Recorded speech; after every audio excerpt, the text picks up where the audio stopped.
6.21 행복대축제 앞두고 지난 주일 합심 기도를 하고 오늘 또 한 주 한 주간 앞서서 이 복음 전도의 말씀을 전하려고 합니다. 내가 복음 받은 성도라면 소치 동계올림픽 피겨스케이팅에서 소토니 코바가 금메달을 땄습니다. 그녀가 우리나라 사람들부터 많은 비난을 받았습니다. 이 소토니 코바가 금메달을 땄는데 왜 비난이 쏟아졌을까? 이유가 무엇이냐? 김연아가 따기를 바랐던 금메달을 소토니 코바가 땄기 때문에 한국 사람들이 시기심으로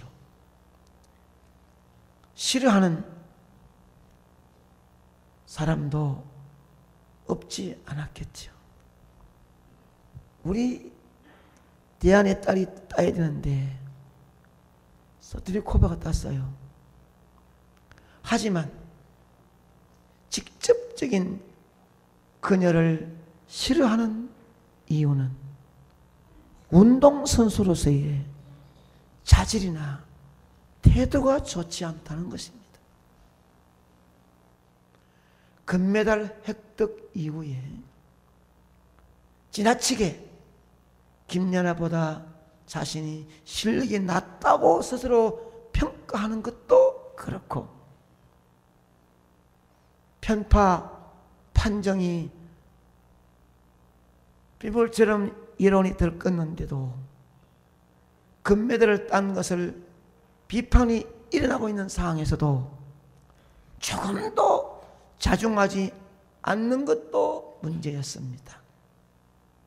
그리고 이어서 일본에서 열린 세계 선수권 대회에 불참한 것도 문제입니다. 선수라면 세계적인 대회에 나가서 자신의 실력을 입증하는 게 문제 아닙니까? 소치 동계올림픽에서 금메달을 땄지만 판정 시비가 있는 만큼 일본에서 열리는 세계 선수권 대회에 출전하여 자기의 실력을 마음껏 보여주어야 하지 않았겠습니까? 하지만 소토니 코바는 그렇게 하지 않았습니다. 오히려 그는 러시아에서 열리는 아이스쇼에서 출연했습니다. 선수로 바람직한 행보가 아니었습니다. 그러니 오죽하면은 미국 방송사에서 만든 인형은 은메달리스트인 김연아는 금빛 의상으로 인형을 만들고 금메달을 딴 소토니 코바는 은빛 의상으로 만들었습니다.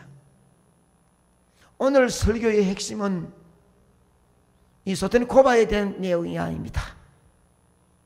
다만 저는 소토니 코바를 통해서 피겨 스케이터 다운 모습이 어떤 모습일까? 이것을 생각해 보고자 하는 것입니다. 여러분이 정말로 복음받아 하나님의 자녀가 되었다면 오늘 이 자리에 오신 여러분들은 내 힘으로 오는 것이 아니라 보이지 않는 성령의 이끌림과 주님의 손잡고 이 자리에 온 줄로 믿습니다. 그러면 여러분이 진실로 복음받아 하나님의 자녀가 되었다면 그러면 부끄러움이 없는 자부심이 있어야 될 것이 아닙니까? 절대 기죽지 않을 수 있는 당당함이 있어야 되지 않겠습니까? 성도의 기준이 여러 가지 있겠지만 가장 핵심적인 것은 전도하는 것입니다. 이것은 예수님의 지상 명령이기도 하지만 예수님은 자신도 본을 보였기 때문입니다.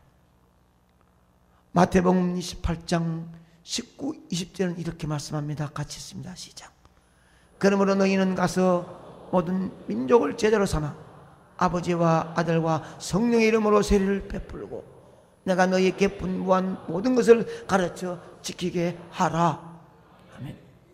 전도는 성도다운 모습을 찾아낼 수 있는 시금석이 될 수가 있습니다.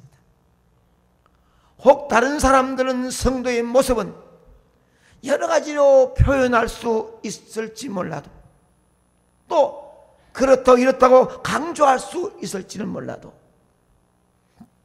모든 것을 다 한 곳으로 집중하면 전도로 뭉쳐지게 됩니다. 모든 것을 다 잘한다고 하여도 자신이 복음을 전한 도구로 사용되지 아니하면 모두가 거짓이 되고 마는 것입니다. 이것 잘해야 됩니다. 이 잘해야 됩니다. 봉사, 충성, 순종 쫙 나오지만 이 모든 것이 나타날 때는 다른 사람에게 예수를 전가하는 복음의 파장이 일지 아니하면 전부 다 가짜다 이 말입니다. 성도는 모든 일 속에서 예수님의 모습이 나타나야 하기 때문입니다. 어떤 일 속에서도 자신이 죽고 주님이 나타나면 그것이 복음이 되고, 그 복음을 나타내는 사람은 주님이 원하는 성도의 모습으로 나타나게 되는 것입니다. 성도는 성도의 모든 삶의 결국은 바로 영혼을 구원하는 복음 전도로 연결되어져야 합니다. 여러분이 복음 받은 성도라고 한다면 나를 이 땅에 머물게 하신 하나님의 뜻이 무엇인지 분명히 알아야 합니다. 아멘. 시작. 이 땅에 머물게 하신 뜻이 무엇인지 분명히. 예수님이 이 땅에 오신 이유가 무엇입니까? 여러 가지로 말할 수 있겠지만 결국 중심은 복음 전파입니다. 44절에 보면 갈릴리 여러 회당에서도 전도하시더라. 내가 온 목적이 무엇이냐? 복음 전하러 왔노라. 이 말씀은 다시 말하면 죄값으로 지옥 가는 너희를 구원하여 천국으로 가게 하기 위하여 내가 이 땅에 왔노라. 이것이 주님이 땅에 오신 목적이요 복음입니다. 주님은 이 목적을 이루시려고 이 마을에서 저 마을로, 이 골짜기를 지나 저 언덕을 넘어 고통과 죽음의 현장으로 식사할 겨를도 없이 다니셨습니다. 이것은 주님께서 자신이 이 땅에 오게 된 사명이 무엇인지 잘 알고 있기 때문입니다. 사명인 줄 아시는 주님의 발걸음은 십자가에서 마지막 죽기까지 멈출 수가 없었습니다. 사람은 자신이 이 땅에서의 사명과 목적을 바로 아는 것이 첫 번째이고, 그것을 과감하게 실천에 옮기는 것이 두 번째입니다. 여기서 중요한 것은 나에게 준 사명이 무엇이냐 하는 것입니다. 그렇게 아름다웠던 꽃도 떨어지면 그 나무는 사명을 다한 것이고, 과일도 더 이상 맺을 수 없으면 나무로서의 사명을 끝난 것이에요. 사명을 다한 나무는 뽑아 버릴 수밖에 없습니다. 세상 만물도 조물주가 맡긴 사명을 다하면 그의 존재 가치는 없이 사라져 버리고, 많은데 하물며 우리 인간이겠습니까? 특히 독생자 예수 그리스도의 피 흘린 십자가의 죽음으로 대속의 제물이 되어 구속받은 하나님의 선택받은 백성이 하나님을 아버지라 부르는 자녀가 됐다면 어찌 분명한 사명이 없겠습니까? 성자 하나님이 나 때문에 피 흘려 그렇게 비참하게 죽고 바꾼 생명인데 사명이 없겠습니까? 부모님의 사랑을 모르는 자식은 인간이 아니듯 구원받은 성도가 주님의 주신 사명을 모른다면 분명히 성도가 아님을 분명하지 않겠습니까? 그렇다면 구원받은 성도라면 주님이 왜 나를 구원해 주셨는지, 왜 나를 오늘도 이 땅에 머물게 하시는지, 그 목적이 무엇인지 분명히 알아야 되지 않겠습니까? 그것은 아직도 사명이 있기 때문에 나를 머물게 하신 줄로 믿으시기 바랍니다. 가만히 보니 더 이상 사명을 감당할 수 없다고 결정되고 도리어 다른 땅을 양분을 빨아들여 다른 나무까지 힘들게 만들고 심어진 주인의 마음을 아프게 만든다면 뽑아버릴 수밖에 없지 않겠습니까?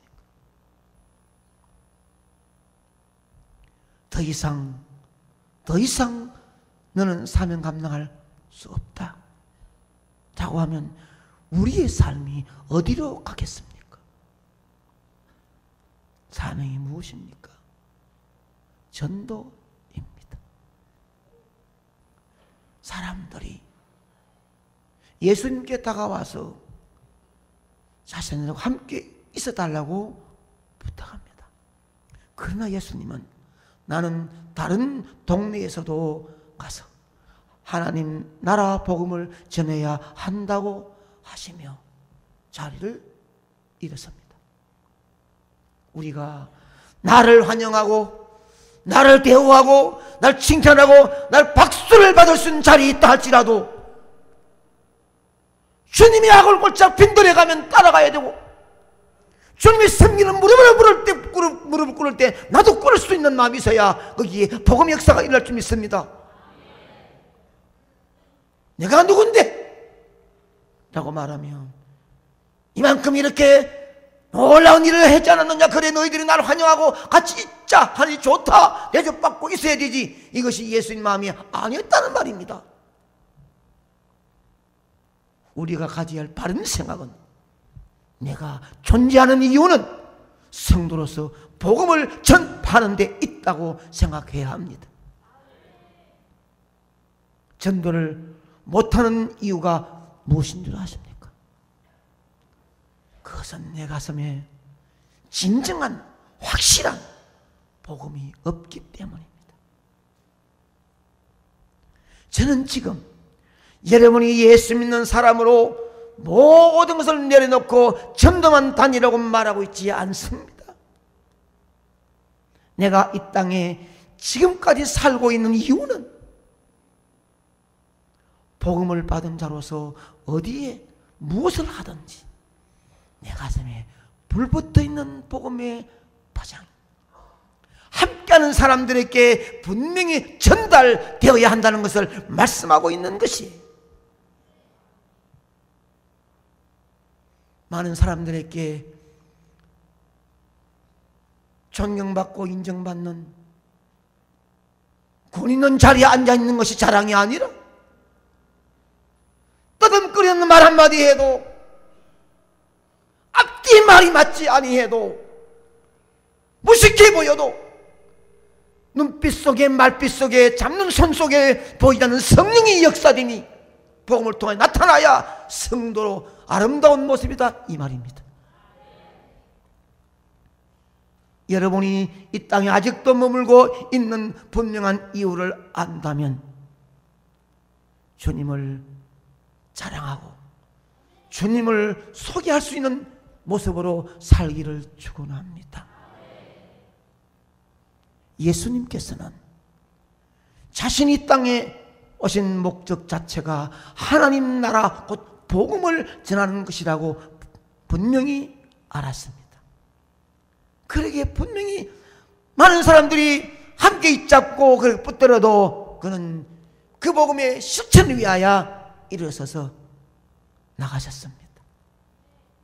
마찬가지입니다. 우리가 예수님을 사람이라면, 예수 믿는 사람이라면 당연히 예수님의 명령에 따라 우리의 사명도 역시 복음 전파에 있어야 하는 것입니다. 복음 전파는 어렵게 생각하는 것이 아니라 그냥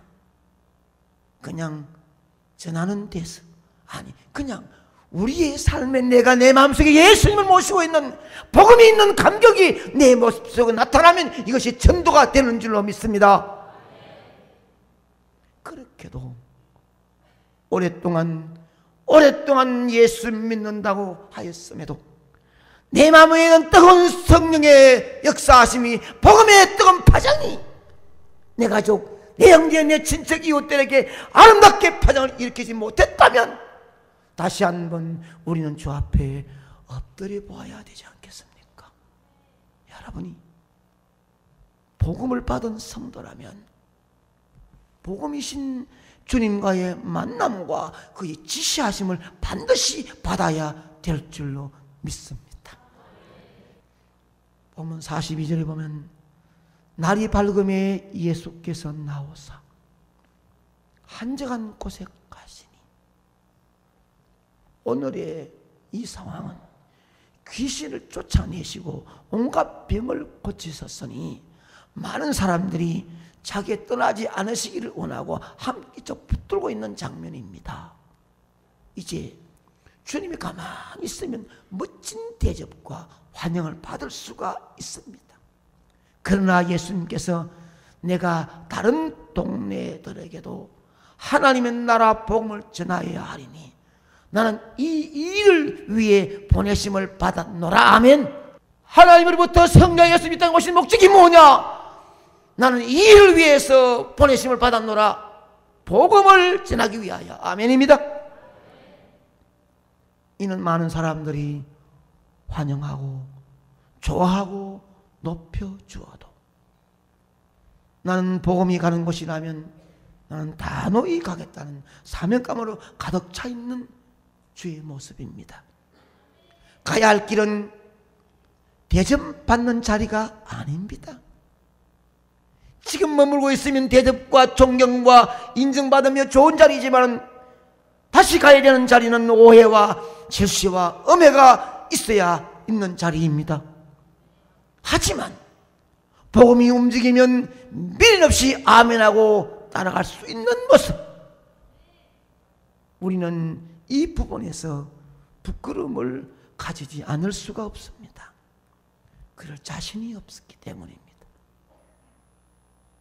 다른 사람들이 나를 인정해 주기를 원하고 조금만 나를 인정 안 해주면 예수님 없이 자기 자신을 마음껏 소리 높여지는 것은 그 마음에 주님이 복음으로 가는 것을 싫어하는 것입니다. 복음과 관계없는 삶입니다. 예수님께서 그렇게 단호하게 아멘 할 수 있는 힘이 어디서 왔겠습니까? 그것은 성자 하나님도 성부 하나님께 한적한 곳에 기도하셨기 때문입니다. 우리도 복음 전파에 강력한 힘이 어디서 오겠습니까? 누가 뭘 할지라도 주님이 좋아하시는 기뻐하시는 일에 생명을 다할 수 있는 능력이 어디서 오는 줄 아십니까? 하나님을 만나는 데서 나오게 됩니다. 주님과 깊은 만남으로 복음이 가는 곳에 성령의 능력도 함께 실어 보낸 줄로 믿습니다. 능력이 가는 곳에는 온전한 사명도 더 확실하게 역사되어집니다.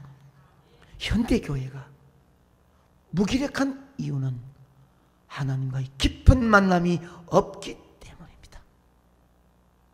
깊은 만남이 없기 때문이에요. 지금 서울에서는 이번 주 동성애 교축제를 허락하고